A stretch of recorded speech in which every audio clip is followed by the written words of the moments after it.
Hi, and welcome back to United by Hope. To start off by asking our first question, would you mind telling us a little bit about yourself and what you do within your nonprofit? Sure. My name is Dr. Rhonda Brown Crowder, and I am the founder and CEO of Caleb's Community.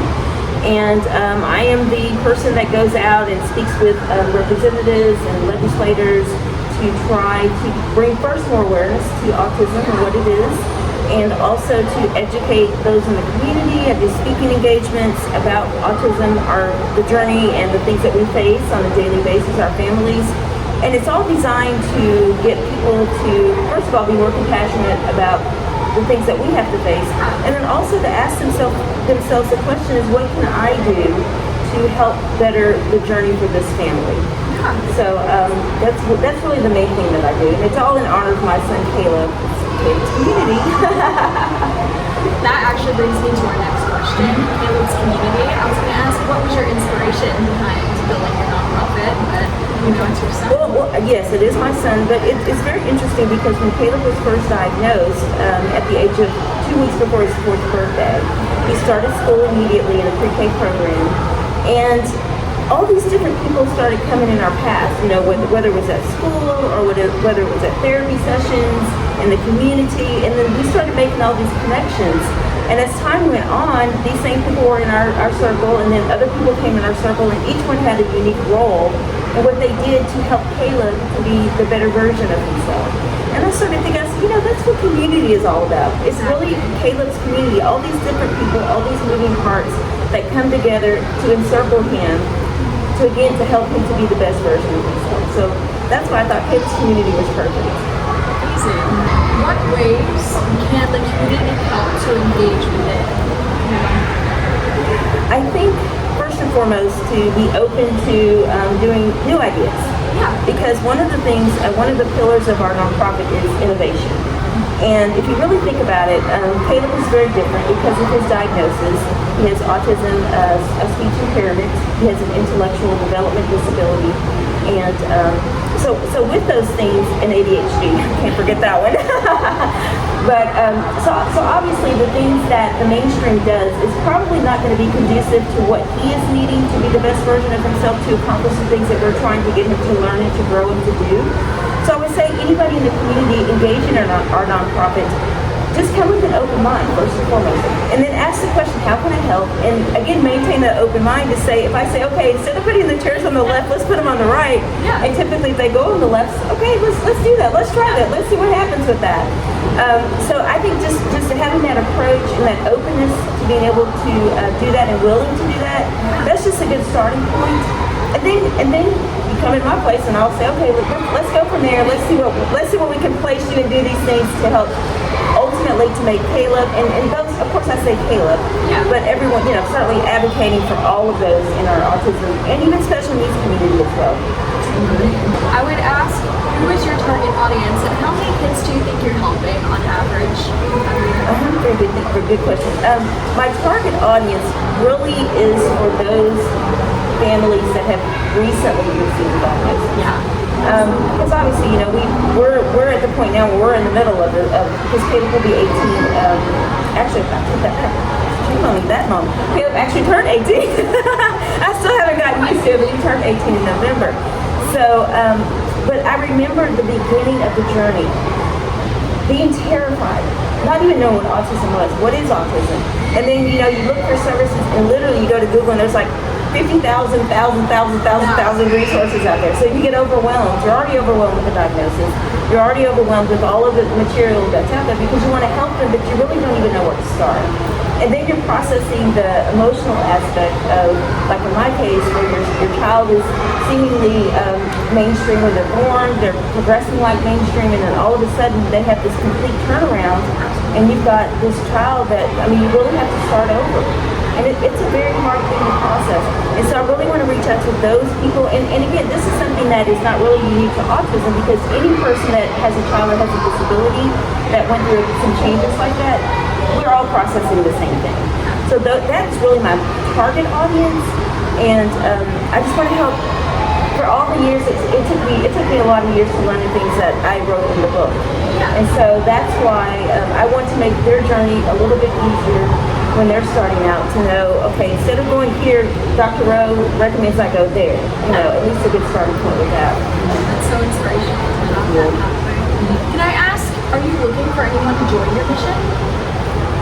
Right now, we're just newly getting started. The nonprofit has been formed for a while, but just really trying to get in and get it going.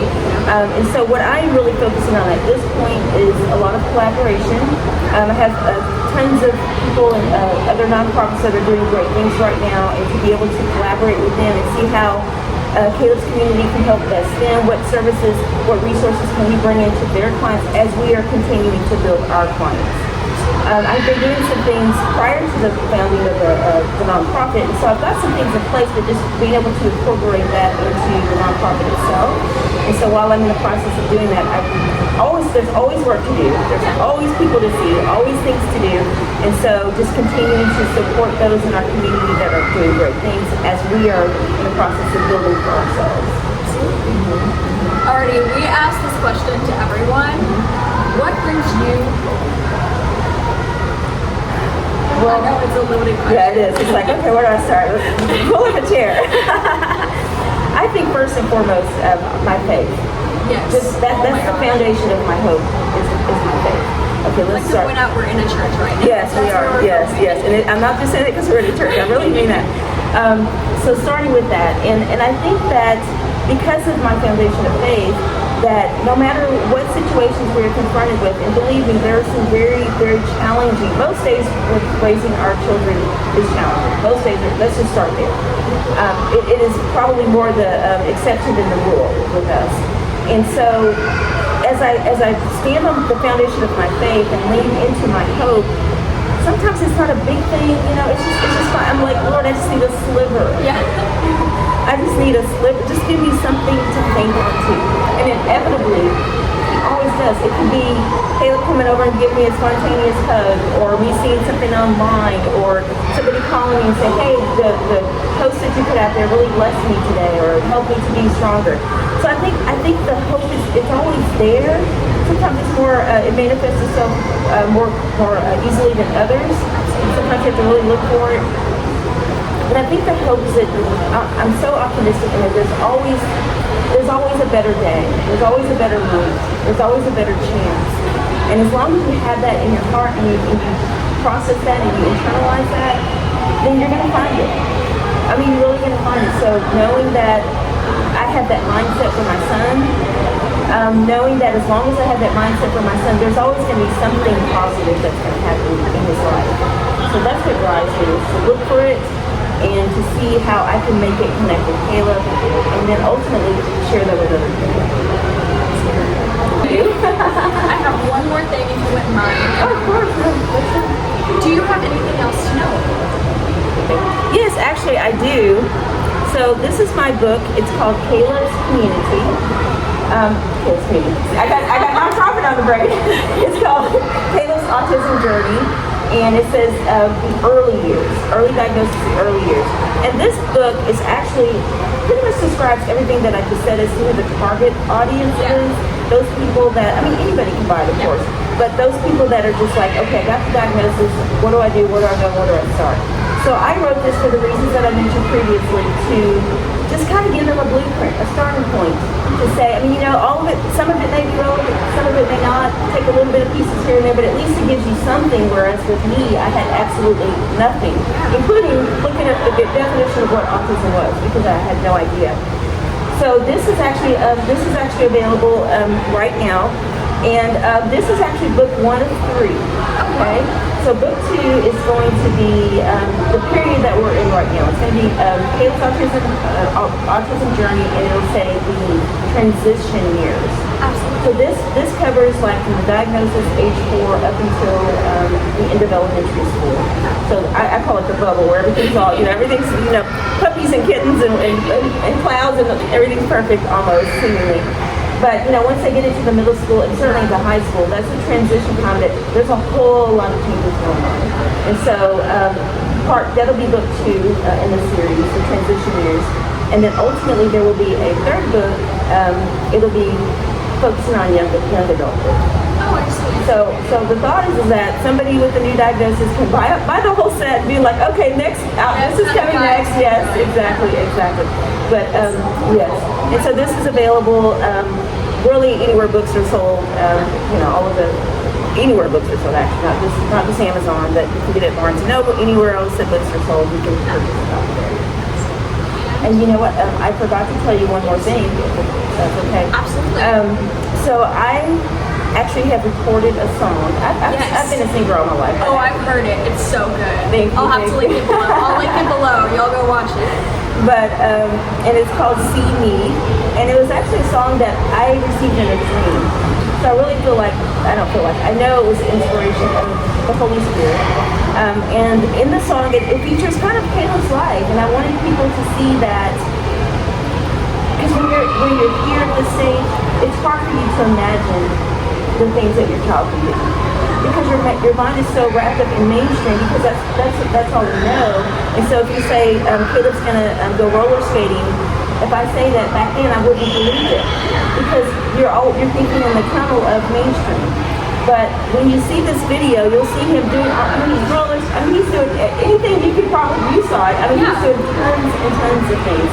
And so I want people to see that, if nothing else, just to open their minds, just to have that inspiration that, hey, maybe my son could do that. I didn't think about the fact that maybe he might want to go and do this, but I saw that kid doing it, and maybe my son could do it. I saw Caleb doing it. And so yes, it's got all of his pictures and things in there, and I'm very, very, very, very proud of that. And at the very end, I don't know if you heard Caleb or not, but he says, he has a speech impairment, so he has trouble, being able to articulate and communicate. So that alone, if all I had was that in the song, I would have been like, oh my goodness. Absolutely. We want to advocate, educate, innovate, and celebrate. Those are our 4 pillars of our nonprofit, educating the mainstream society, as well as those within our community, like I said, just advocating. There's always room for advocating. Every day, all day. Looking for those opportunities. You don't have to be on the stage, but just looking for those opportunities, educate, and then advocate, innovate, and then celebrate. With our community, celebration may look like Caleb was working on buttoning his pants literally from elementary school, and it was probably in 5th grade, kinder through 5th grade, that he actually got it. So 5th grade, he can button his pants. So things like that to the mainstream, it's like, okay, they go, you just do it. But with our kids, you have to look for those celebration moments, and they feel like, it feels like you won the lottery or something when you see them accomplish things that they're working on. So. I'm gonna have so much to talk about in the vlog. Oh my God. We're like part 1, part 2, part 3, part 4. Well, it was so nice getting to know about you and Caleb. It is so inspirational to hear about your journey and what you're doing for other mothers out there around you. Thank you so much for meeting up with me. So yes, thank you so much for asking that, and thank you for allowing me to be here today. I really appreciate it. Let me end the video so that y'all can go read the blog and learn more about your mission and watch the videos. Yes. And get the book. Yes, and get the book. And hear the song. Thank y'all so much for tuning in to this episode of United by Your Heart. Yes, have a great day. Thank you very much.